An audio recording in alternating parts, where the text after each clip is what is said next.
Hello, and welcome back. My name's Corbin, and you're watching episode 8 of my heavily modded Forever world. Previously, we left off setting up the builders so that they can clear out this ocean for us, and well, you can see the absolute devastation that was once an ocean. Pretty much every water source block, save for some of the waterlogged blocks like kelp, are dirt now. And I have gotten a little bit of a head start on quarrying the area out that we're going to need for the base, and I'll go ahead and show you that now. While we fly over there, it's probably a good time to mention that I got an elytra. I did a little bit of exploring in the end, managed to find one of the skyships that spawned them, and got us an elytra. The mod that I have that makes me sway pretty well is called the barrel roll mod. I could turn that off pretty much at leisure, and then we get regular flight. But here we go. This is part of the chasm that is being cleared out by one of two builders. I only spared two for now, just to see how it clears out and to measure properly.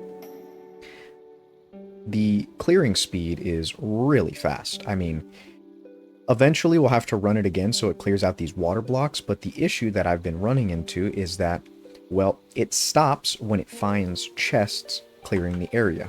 I had that issue with the pumps too, because the chests are not a breakable block, because if you were on a server with multiple people, these all have different generated loots, so you can't just auto break them. You have to manually come to them and break them.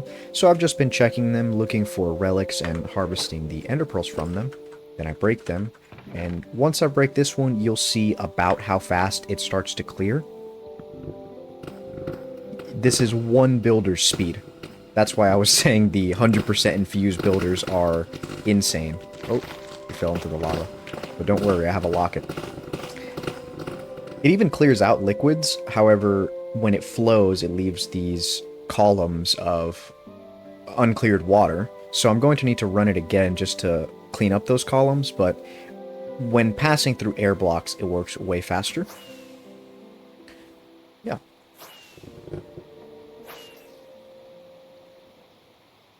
Upon the clearing process, I realized that it was going to take quite a bit of time to clear, even at the speed that it was going. I have about, let's say, 8 total builders going right now, and I only just finished the ocean pumping, and now I'm getting started on some of the world clearing, but because I've had to macro manage all of the chests that keep spawning, that has slowed down my process significantly, having to jump around between all of the different builders. So I think that the best way we can do this is get started on some fun stuff while they work, and then I can go clear them out and make sure that they're running in the meantime, kind of just so they're running in the background and we have some things to do. But I'll show you the minimap, how it's looking right now. And so far, I've decided that this is what we're going to keep of the tree. Everything underground fits within this circle radius, and the tree itself, I'm going to enclose this in a structure just so that it doesn't stick out like a sore thumb in our hive world, but this is what I have cleared so far. The upper ocean area is just finishing clearing. These little pink dots are my builders, so they're chunk loaded, and they are going to finish up this clearing section, and this lower section is what I need to have done left, but I have 2 builders already going on that. So I started with the actual clearing process of the center, and those columns are what shows on the map right here. You could see those pretty much grayed out the entire area, but I have one builder on the peak on the north side of this circle, and then one on the east side of this circle, so that it clears out everything around it. I'm going to put 2 more, and I realized that this camp, I wanted to keep it for some time, but I also mentioned that it was probably a bit out of place and it wouldn't stay there for long. I don't see us using it in the future for anything, so it's probably going to be a distant memory. It's fine though. We still have our tree, and that I do plan to keep just because this is our base of operations for now. But once these 2 core areas get cleared out all the way to bedrock, we now have our center going to be clear so that we can start putting a structure in it. The first order of business, once we get it all cleared down, is to put a base layer for our floor. And I think I'm just going to do deep slate for that. And then we could start marking things out with light colored wools so that we know what we're working with. But yeah, I think for this episode, I want to work on a few more machine setups just so we can get more items flowing into our ME system. One of the items that I've been finding a hard time storing has been our backlog of our primary building blocks because they take up quite a bit of bytes. Here I made a 64K drive just to see how much of it I can store within, and the 64K drive is only maxing out at 80K for the basalt and 45K for the deep slate, so that means in all of these other ones it's had to make do with 16Ks. So I think that in order for me to have even more of these blocks backlogged, I need to make a little bit better of a storage, or at least have a way to produce more drives. Because I want to try to get the storage system full of 64K drives so that our storage is great. However, my bottleneck at this point in time is Certus Quartz. Now, we do have that farm producing the Certus Quartz essence for us, and the way this essence works is you could either do it in 3 in a row so that you can get the dust, or an 8 circle, and then you could get the 6 Certus Quartz. However, there's one other way to produce a good amount of this Certus Quartz ore, and that is with the different tiers of the budding crystals. So whenever you break the budding crystals, they automatically drop a tier. So it is impossible with a pickaxe to get the flawless buds. These flawless buds never lose their bloom capacity. So in order to get these flawless buds, we need to get a thing called a box, or here it is, the mechanism box. This mechanism box can pick up items as they are and store the metadata of them, so I don't have to break the flawless crystals. So I'm going to get a few of these boxes, and then we can find some time to explore the world a bit more for these meteorites, and hopefully collect, I want maybe a dozen of these flawless buds, so that we can get a Certus Quartz farm up and have it automatically mine these buds for us.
It is the next day now, and I only managed to get about 6 flawless crystals.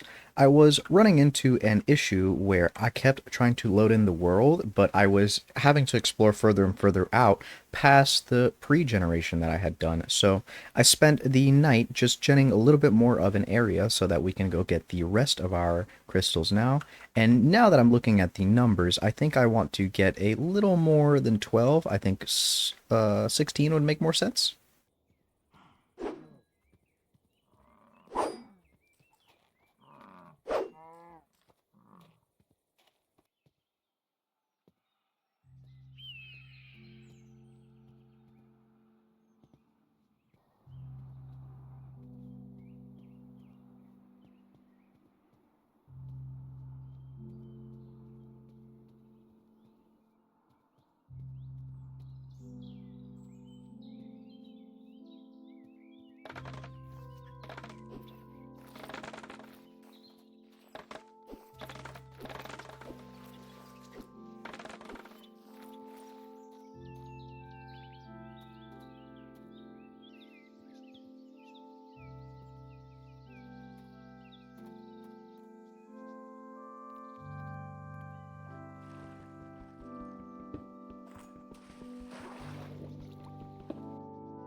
Arriving back at the base here, we got rather lucky with some of those meteors giving us multiple flawless budding crystals. So now we have a total of 16, which is going to set us up rather nicely. However, we still need to do a bit of a crafting session to get a few more of the key blocks that are going to break the budding crystals when they are fully grown.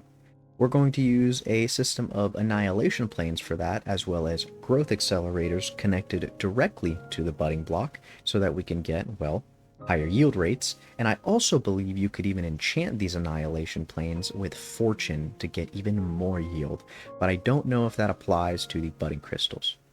It's worth a shot though. Let's see what we can do.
It looks like it certainly did allow me to enchant them. I think the enchantments that you get are Efficiency, Fortune, Tombstone, and Silk Touch. Efficiency being less power draw, Fortune being more multiplication of the block dropped. I have no idea what Tombstone does, and I'm assuming Silk Touch just drops the original block.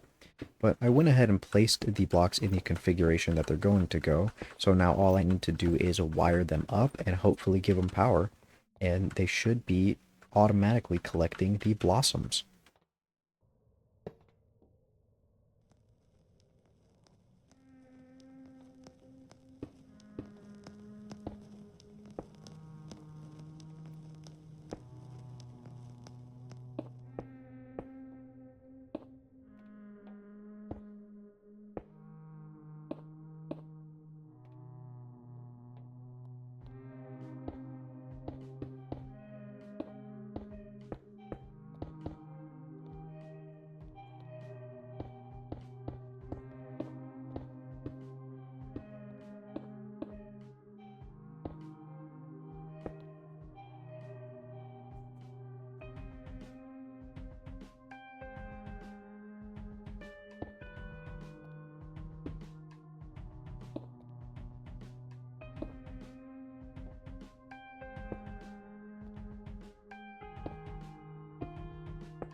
Well, there we have it. An entire system. Had to turn my volume down because of all the dinging, but I can finally explain it to you now. So let's start at the output. The output here is a drawer with a singular Certus crystal put in so that I can lock it, and this is the only item type that this storage system has. That is very important in a moment. But this line continues here to this controller. This controller serves as a channel of 8 so that these annihilation planes have access to the top, but also so that I can give power and divide more channels for all of these other columns. This main line of smart cable travels right the way down to the bottom, where we will come and divide it up using an ME interface into the storage bus combo. This essentially serves as a way to isolate an entire block, being these 4 annihilation cores around this accelerator, to not have to use an entire 8 channels for this one system. This essentially divides it into its own channel system. So the accelerator gets its power from this bottom cable, and then these annihilation planes get the items sent to this bus into the interface right the way up to the controller and all the way up to the Certus Quartz box. Now, the reason these annihilation planes are not harvesting these buds before they are fully grown is because they only harvest what they can output to. So essentially, if I were to have a drawer next to it with the Certus Quartz dust, which is what the buds drop, then it would be harvesting all of the buds. But because this only has the fully grown product in it, that's why it's only harvesting them when it's fully grown. I could actually show you the explanation right here if you want to read it.